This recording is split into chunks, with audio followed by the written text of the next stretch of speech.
राम और मीरा शहर में किराए पर रहते थे। राम, ऐसे घर बैठे कब तक चलेगा?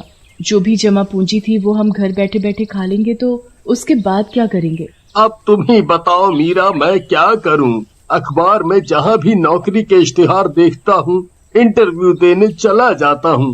हर जगह कंप्यूटर पर काम करने वाले लोग ही रखे जा रहे हैं। मकान मालिक ने भी सिर्फ 1 और महीने का समय दिया है, फिर हम कहाँ जाएंगे? अगले महीने से तो राशन भी उधार ही लाना पड़ेगा। मेरी तो कुछ समझ में नहीं आ रहा।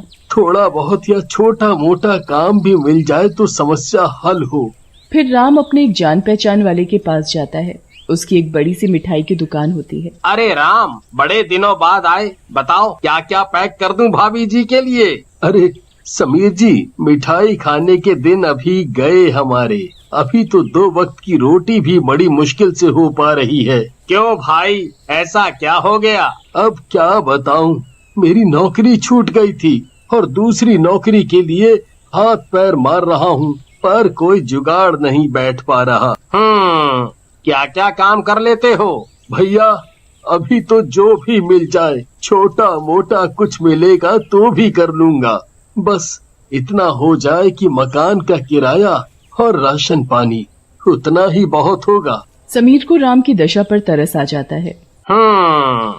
अच्छा ये बताओ, जलेबियां सेक सकते हो? जरूर भाई जी, आप एक बार बता देना बस, उसके बाद आपको कोई शिकायत का मौका नहीं मिलेगा। ठीक है, फिर कल से आ जाओ। दुकान सुबह 8 बजे खुलती है, तो पहुंच जाना समय से। राम को ये सुनकर बहुत सुकून मिलता है। वो दौड़े दौड़े घर आता है और मीरा को बताता है, शुक्र है कुछ काम तो मिला, कम से कम हमें भूखा तो नहीं मरना पड़ेगा। तुम एक काम करना, कल समीर भाई जी से कुछ एडवांस के लिए बात करना, जिससे हम मकान मालिक को कुछ पैसे दे सके तो हमारा समय भी बढ़ सकेगा। ठीक है। फिर अगली सुबह राम समय से दुकान पर पहुंचता है। ठीक है भैया, मैं कर लूंगा। अब राम जलेबियां बना रहा होता है, तभी एक औरत आती है। जी बहन जी, कितनी तौल दूं? 1 किलो दे दो, और सुनो, करारी देना। बिल्कुल बहन जी, इतनी स्वादिष्ट जलेबियां हैं कि एक बार खाओगी बार बार लेने आओगे। राम उसे 1 किलो जलेबी तौल कर दे देता है। घर जाकर वो औरत अपने परिवार के साथ जलेबियां खाने बैठती है। अरे बच्चों, ये देखो, गर्मा गर्म मीठी मीठी जलेबी। उसके दोनों बच्चे जलेबी खाने लगते हैं। तभी अचानक बच्चों का सर दुखने लगता है। मम्मी, मम्मी, सर दर्द हो रहा है। अरे, अचानक से तुम दोनों को क्या हो गया? पता नहीं मम्मा, बहुत दर्द हो रहा है, कुछ करो ना। लगता है इन जलेबियों में कोई दिक्कत है। जरा मैं खाकर देखूं कि बच्चों को क्या दिक्कत आ रही है। जैसे ही औरत जलेबी खाती है, उसे भी जोरों का सर दर्द होता है और उसकी और दोनों बच्चों की मौत हो जाती है। औरत बिना समय मौत की वजह से चुड़ैल बन जाती है। फिर वो अपने बच्चों को मरा हुआ देखती है तो दुखी होती है। ऐसा पता नहीं क्या खिला दिया इस जलेबी में, मेरे कितने प्यारे बच्चे थे। फिर वो अपनी लाश पड़ी देखती है। ये तो मैं हूँ, मेरा शरीर भी यहीं पड़ा है। चुड़ैल अपना चेहरा छू कर देखने लगती है।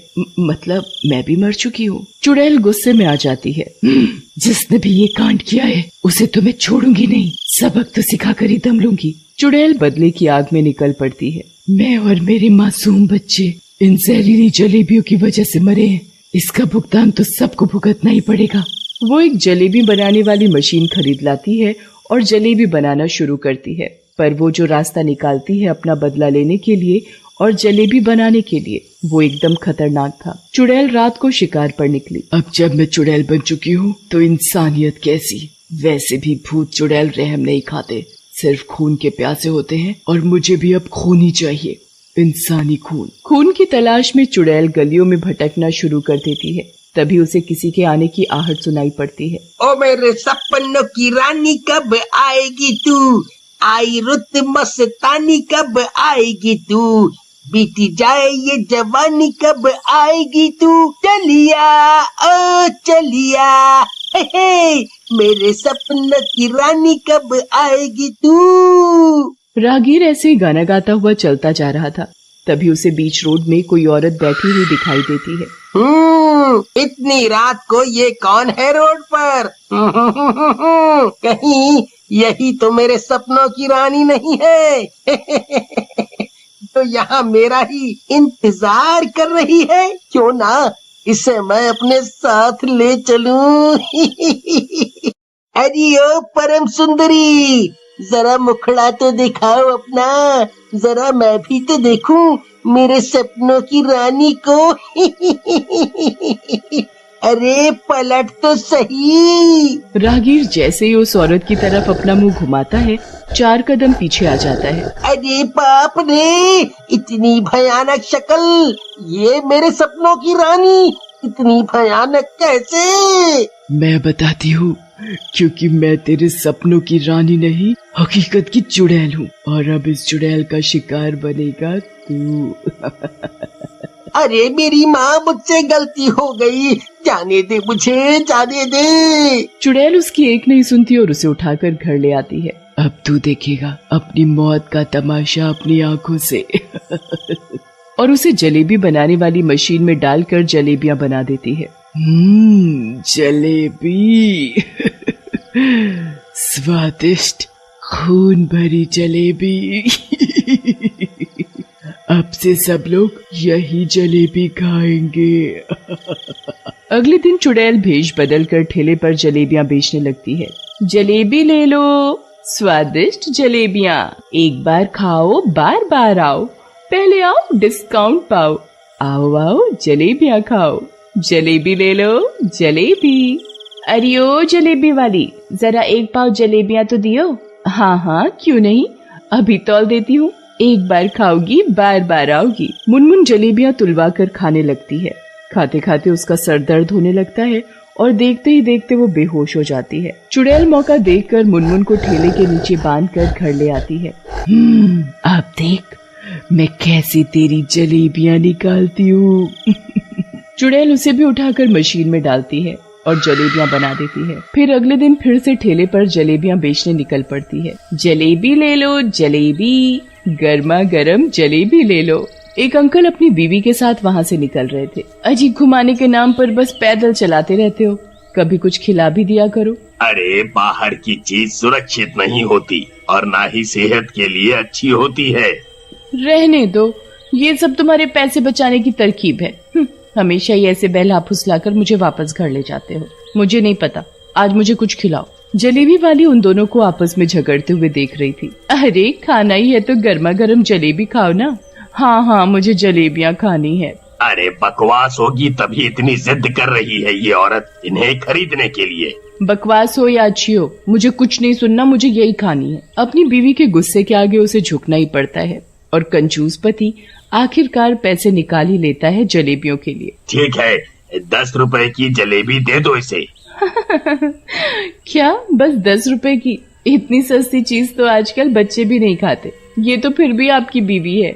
मजाक उड़ाते हुए जलेबी वाली उसे एक प्लेट में जलेबी रख कर देती है। जलेबी खाते ही वो औरत बेहोशी की हालत में आने लगती है। अरे भैया आप भी तो खाओ ना जलेबियाँ, अब पैसे खर्च किए ही हैं तो स्वाद भी ले लो। ना ना ना, रहने दे, तू अपने काम से मतलब रख, मुझे ज्यादा नसीहत मत दे। ऐसे तो ये जान जाएगा कि जलेबियों में कुछ गड़बड़ है, तभी इसकी बीवी बेहोश हो रही है। कुछ तो करना पड़ेगा मुझे। जलेबी वाली अपने जादू से उस आदमी को भी बेहोश कर देती है। फिर इससे पहले कि कोई उन्हें देखे वो उन दोनों को बंदी बनाकर ले जाती है और उनकी मशीन में डालकर जलेबियां बना देती है। ऐसे खुलेआम खुद जलेबी बेचना खतरे से खाली नहीं है। आज तो बाल बाल बच गई मैं, पर रोज नहीं बच पाऊंगी।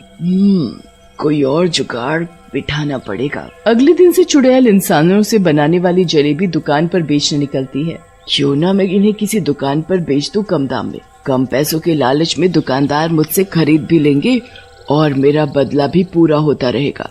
जब यही करना है तो क्यों ना जिसकी वजह से मेरा परिवार मरा उसी की दुकान से शुरुआत की जाए। सोच के वो समीर की दुकान पर जाती है। जलेबी वाली समीर से बात कर ही रही होती है कि राम की नजर दुकान में लगे आईने पर पड़ती है। अरे ये तो चुड़ैल है, पर जिस दिन इसने मुझसे जलेबियां खरीदी थी उस दिन की तो सारी जलेबियां फेंकी गई थी, क्योंकि उसमें छिपकली के गिरने से जलेबी जहरीली हो गई थी। ओहो, मतलब ये वही जलेबी खा के मर चुकी है।